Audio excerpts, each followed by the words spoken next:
सरकारी नौकरी ही चाहिए, प्राइवेट नहीं, क्योंकि सरकारी नौकरी में आराम है, किसी चीज़ की चिंता नहीं होती और प्राइवेट नौकरी में कंपनियां आपको अपना गुलाम समझने लगती हैं। ये कॉरपोरेट्स बहुत ही इनसेंसिटिव होते हैं, वहाँ वर्क कल्चर टॉक्सिक होता है, वहाँ छुट्टियाँ भी नहीं दी जाती हैं, प्रॉब्लम्स नहीं समझते हैं, वगैरह वगैरह वगैरह। ये सारी बातें आपने अपने यार दोस्तों के मुँह से सुना ही होगा या आप खुद भी इसके पीड़ित हुए होंगे। आज का हमारा वीडियो भी इसी मुद्दे पर है। दरअसल चंडीगढ़ में बैंक ऑफ इंडिया की महाप्रबंधक चांदनी अपने पति और कुछ महीने पहले जन्मे बच्चे के साथ रहती हैं। नए बने पेरेंट्स पे नई जिम्मेवारियां आ जाती हैं, नए इमोशंस होते हैं, अपने दिनचर्या को नए ढंग से व्यवस्थित करना पड़ता है। यह ज़िंदगी में यह ऐसा एक बदलाव होता है, खासकर वर्किंग मदर्स के लिए। अक्सर उनको अपनी कंपनी या जहाँ वो काम कर रही हैं वहाँ से सहयोग भी मिलता है और कुछ समय के लिए छुट्टी भी दी जाती है। पर चांदनी को बैंक ऑफ इंडिया ने छुट्टी नहीं बल्कि ट्रांसफ़र ऑर्डर दे दिया। उनके पति के कार्यस्थल से दूर राजकोट में ड्यूटी ज्वाइन करने को कहा गया। चांदनी ने ट्रांसफ़र एक्सेप्ट नहीं किया, राजकोट में ज्वाइन करने से पहले अपनी असमर्थता जताई और ट्रांसफ़र रद्द करने का अनुरोध भी किया, जिस पर बैंक के अधिकारियों ने क्रूर तरीके से काम किया और चांदनी का इस्तीफा अस्वीकार कर दिया और कहा कि वो पहले राजकोट में ड्यूटी ज्वाइन करें और फिर वहां अपना इस्तीफा दें और ड्यूटी से अनुपस्थित रहने के लिए एक विभागीय जांच भी बैठा दी। बैंक के ऐसे संवेदनहीन व्यवहार को जरा भी सहन न करते हुए चांदनी ने बैंक को इस्तीफा स्वीकार करने का निर्देश देने के लिए पंजाब और हरियाणा कोर्ट में याचिका दायर कर दी। आज कोर्ट में इस केस की सुनवाई थी। कोर्ट ने बैंक ऑफ इंडिया की जमकर खिंचाई की। जस्टिस जगमोहन बंसल ने कहा कि बैंक द्वारा अपनाया गया दृष्टिकोण कठोर, पांडित्यपूर्ण और अत्यधिक तकनीकी प्रतीत होता है।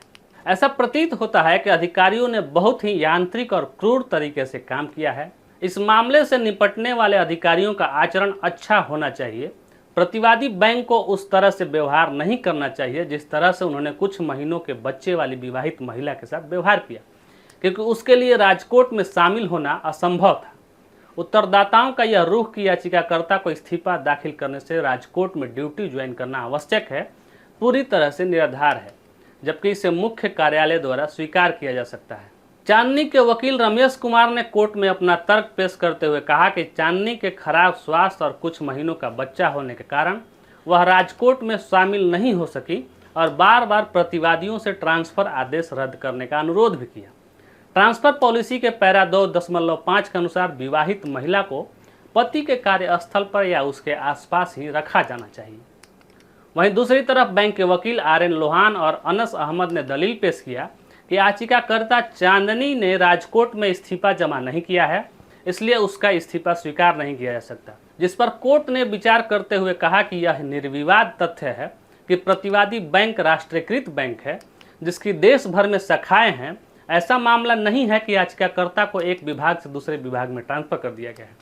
यह ऐसा मामला है जहां याचिकाकर्ता को उसी की बैंक की एक शाखा से दूसरी शाखा में ट्रांसफर कर दिया गया है। कोर्ट ने यह भी टिप्पणी की कि यह सर्वविदित तथ्य है कि हमारे देश में सरकारी नौकरी पाना बहुत मुश्किल है।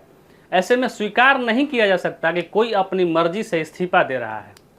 पीठ ने आगे कहा कि याचिकाकर्ता का ट्रांसफर इस तथ्य को नज़रअंदाज करते हुए किया गया कि वह विवाहित महिला है, उसका पति चंडीगढ़ में कार्यरत है और ट्रांसफ़र की तारीख से कुछ महीने पहले उसने एक बच्चे को जन्म दिया है। जस्टिस बंसल ने ट्रांसफ़र पॉलिसी पर गौर करते हुए कहा कि पॉलिसी के पैराग्राफ 2.5 में विशेष रूप से प्रावधान है कि विवाहित महिला को पति के कार्यस्थल पर या उस स्थान के करीब ही रखा जाएगा। तो यही था बैंक ऑफ इंडिया के महाप्रबंधक चांदनी बनाम बैंक ऑफ इंडिया का पूरा मामला। आपने जाना कि किस तरह से प्राइवेट कंपनियां अपने कर्मचारियों का शोषण करती हैं। जब कोई कोर्ट तक पहुंचे तो वो एक नहीं बल्कि दो वकीलों की ताकत झोंक देती है। पर सच आखिर सच होता है और गलत हमेशा गलत ही रहता है, और ऐसा ही आज कोर्ट में देखने को मिला। कोर्ट ने बैंक को यह निर्देश दिया है कि चांदनी के इस्तीफे की मांग करने वाले आवेदन पर विचार करें और राजकोट में उसकी गैर ज्वाइनिंग को नज़रअंदाज करते हुए 2 सप्ताह के भीतर नया आदेश पारित करें। ऐसे ही तमाम वीडियो के लिए आप बने रहिए हमारे साथ। बहुत बहुत धन्यवाद।